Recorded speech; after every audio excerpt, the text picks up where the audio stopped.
Okay, everyone, last thing I want to talk about is like the application basically of differential equations. They are extremely applicable. They get used all over the place. But even these kind of baby versions, we begin to see some of the really common applications. And this is something that absolutely comes up in biology classes. Sometimes they gloss over it because they don't get to assume everybody knows calculus. But we do a lot of this like population growth models.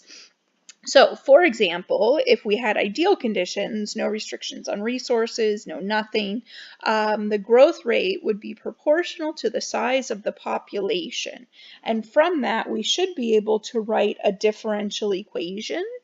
So the growth rate of population, I'm going to call dp dt, right? Change in population over change in time, is proportional to the population. That really just means is a constant multiple of. So this is a really standard differential equation that models population growth under ideal conditions. So we can figure out a little bit from just looking at these things. So notice the bigger p gets, the bigger dp dt, I can't speak, gets. So the bigger the population, the faster the growth rate. Notice if we have a population of 0, that automatically sets our growth rate to 0. That's called an equilibrium solution. So it just sets us on a constant. Nothing changes. It sets us on this nice constant. Population is 0 and it stays there. If p is greater than 0, we're back to kind of what we started with, where we're expecting an exponential model. What kind of function has a derivative that's a constant multiple of itself? An example would be p equals ce to the kt. So this is basically a model that results in exponential growth. Realistically, we're not going to have those ideal no restrictions models all that often.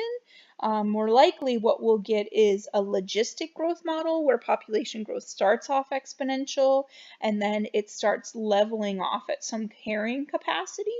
So this would be explained by something more like this: k equals kp times 1 minus p over k. So this would result in a logistic growth model. So logs would be part of your solution.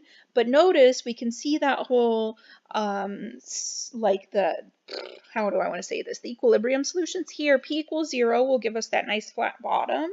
Also, if p is equal to k, then in those parentheses, we get 1 minus 1. So what we're really getting out of that is we have some leveling off stuff that happens at the bottom and then again at k. So k is like our carrying capacity. If we start off at our carrying capacity, our population should just stick there. It's not going to want to go above that because that's limited by some resources or something like that. If p is between 0 and k, we're going to have a positive growth rate, right? So maybe I should specify this. K is some positive constant. If p is between 0 and k, then this fraction will be less than 1. So in parentheses, we'll have a positive number. So any population between 0 and k is going to cause this to grow. If you pick a population that's bigger than k, then all of a sudden this fraction is bigger than 1 and your population will decrease. So basically, if you start off anywhere below k, your population is going to want to grow to k and level off. If you start out anywhere above k, it's going to want to decrease to k and level off. And like we aren't going to get too crazy into all the applications, but that again is a really common growth model that you'll see in all sorts of places, money as well, but population growth is a big one. Okay, thanks for watching.